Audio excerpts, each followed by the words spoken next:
Assalamualaikum warahmatullahi wabarakatuh. Selamat bertemu dan berjumpa kembali di channel Indrajaya, channel yang mengupas tentang persoalan-persoalan yang ada kaitan dengan statistika.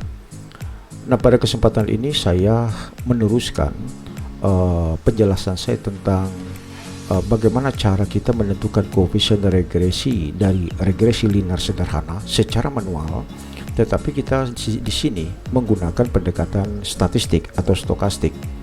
Pada sesi sebelumnya atau bagian pertama saya sudah menjelaskan bagaimana menentukan atau menghitung koefisien regresi secara manual, tapi kita menggunakan pendekatan deterministik atau pendekatan matematik, terutama dengan memanfaatkan perhitungan determinan matriks. Nah, pada kesempatan ini saya mencoba untuk menjelaskan begini.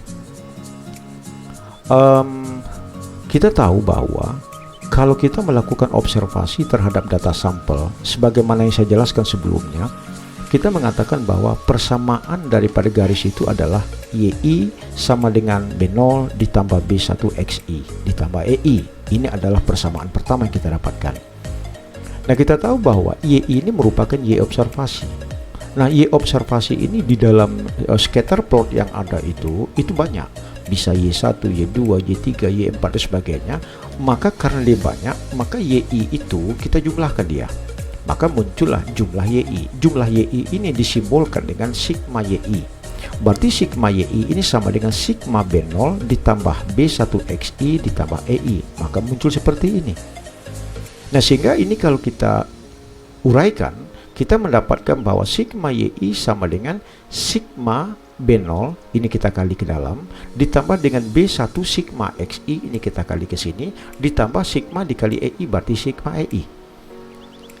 Nah, berarti sigma YI sama dengan sigma B0, ini sama dengan N dikali B0. Jadi kalau misalnya kita punya B0 itu adalah suatu bilang konstan. Jadi kalau sigma B0 misalnya 4, 4, 4, 4, berarti kalau ada 5 4-nya tinggal kita kali 5 dikali 4. Itulah yang dikatakan dengan N. 5-nya dikatakan N dan 4-nya dikatakan B0. Jadi sigma B0 itu sama dengan N dikali B0. Dan ini juga sudah pernah saya jelaskan di dalam perhitungan koefisien regresi, terutama dengan pendekatan determinan matriks. Nah, ini kita tambah dengan B1 sigma XI ditambah dengan sigma EI. Nah, kemudian kita lihat di sini. Di sini ada nilai N. N ini harus kita hilangkan. Caranya gimana? Ini kita bagi setiap suku dengan N. Sehingga ini kita bagi N, ini kita bagi N, ini kita bagi N, ini juga kita bagi N. Sehingga akan muncul seperti ini dia. Sigma YI dibagi N, ini N B0 dibagi N, B1 sigma XI dibagi N, sigma EI dibagi N. Nah, karena dibagi N, berarti kalau kita teruskan di sini, sigma YI dibagi N ini sama dengan Y rata-rata. Sedangkan N B0 dibagi N, ini dibagi habis tinggal B0. Kemudian B1 sigma XI dibagi N itu sama dengan B1 dikali X rata-rata. Sedangkan sigma EI dibagi N sama dengan E rata-rata. Inilah persamaan kedua yang kita dapatkan dari menurunkan persamaan Y observasi tadi. Nah, kita tahu bahwa E rata-rata ini kan sama dengan sigma EI dibagi N.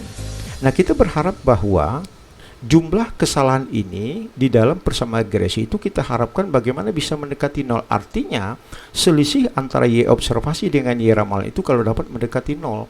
Nah, mengingat dia harus mendekati nol, maka kita katakan sigma EI itu kita harapkan harus sama dengan nol.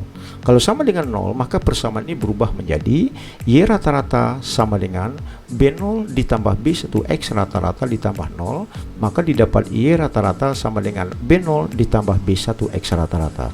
Nah, dari sini kita bisa mendapatkan berapa nilai B0-nya.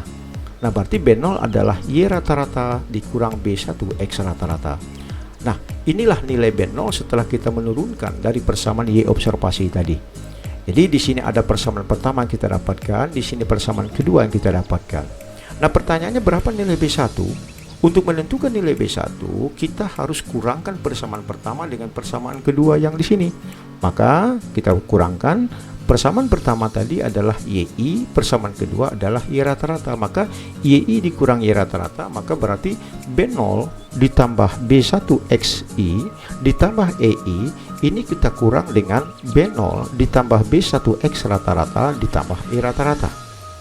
Nah, sehingga YI dikurang Y rata-rata sama dengan, ini kita keluarkan B0 ditambah B1XI ditambah EI, ini kita keluarkan jadi minus semua. Berarti min B0, ini min B1X rata-rata, ini min E rata-rata. Sehingga YI kurang Y rata-rata, maka ini kita kurangkan dengan sama-sama B0. B1XI kita kurang dengan B1X rata-rata, sedangkan EI kita kurang dengan E rata-rata, maka muncul seperti ini. Nah, kita selesaikan, berarti YI dikurang Y rata-rata ini tinggal 0, jadi habis. Nah, berarti kalau ini habis, yang tinggal B1XI dikurang B1X rata-rata. Maka B1 kita keluar ke depan, maka muncul B1 dikali XI dikurang X rata-rata sama dengan yang ini. Ditambah EI dikurang E rata-rata. Nah, kita ingat tadi bahwa E rata-rata itu kan sama dengan 0 tadi. Nah, karena E rata-rata sama dengan 0, maka YI kurang Y rata-rata sama dengan B1XI X rata-rata ditambah EI dikurang E rata-rata. Nah, kalau seandainya YI kurang Y rata-rata ini kita katakan sebagai YI kecil di sini, dan XI kurang X rata-rata ini kita simbolkan dengan XI kecil, nah, maka akan didapat persamaannya YI sama dengan B1XI ditambah EI, maka EI sama dengan YI kurang B1XI. Nah, kita mengatakan bahwa untuk mendapatkan persamaan garis regresi yang baik, maka kesalahan ini kita jumlahkan dan kita kodratkan. Nanti kita turunkan terhadap X1-nya untuk mendapatkan persamaan garis regresi yang baik. Bagaimana caranya? Ini kita kodratkan dulu. Berarti jumlah kesalahan kodrat sama dengan sigma YI dikurang B1XI kita kodratkan. Nah, untuk mendapatkan persamaan garis regresi, maka jumlah kesalahan kodrat ini harus diturunkan terhadap B1 dan kita harapkan penurunan itu mendekati kepada angka 0. Maka delta sigma EI kodrat dibagi delta B1 itu harus mendekati 0. Yang mana kita turunkan, berarti 2 kita kali ke depan, maka menjadi 2 dikali sigma YI dikurang B1XI. Karena kita turunkan terhadap B1, maka yang tinggal min X, maka kita kali dengan min X di sini. Berarti ini dikali ke sini, berarti min 2XI dikali sigma YI kurang B1XI sama dengan 0. Maka didapat ini kita pindahkan ke sebelah kanan, maka tinggal XI dikali sigma YI dikurang B1XI sama dengan 0. Maka ini kita kalikan sigma XI YI dikurang B1 sigma XI kodrat. Ya, ini berarti B1 sama dengan, tinggal kita bagi sigma XI YI dibagi sigma XI kodrat. Inilah nilai B1 yang kita dapatkan dari persamaan garis regresi dengan menggunakan pendekatan stokastik atau statistik. Nah, ini bisa berlaku kalau YI dikurang Y rata-rata observasi kita tadi kita kurangkan sama dengan YI kecil. Sedangkan XI dikurang X rata-rata yang observasi tadi kita kurangkan menjadi XI kecil. Nah, ini kalau berlaku, maka berlakulah ketentuan B1 sama dengan sigma XI YI dibagi sigma XI kodrat.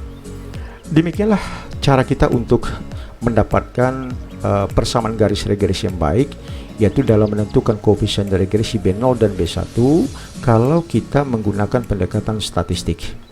Mungkin hanya itu yang dapat saya sampaikan. Mudah-mudahan juga menambah pengetahuan Anda terhadap bagaimana cara menghitung daripada koefisien regresi untuk B0 dan B1 kalau Anda menggunakan pendekatan stokastik.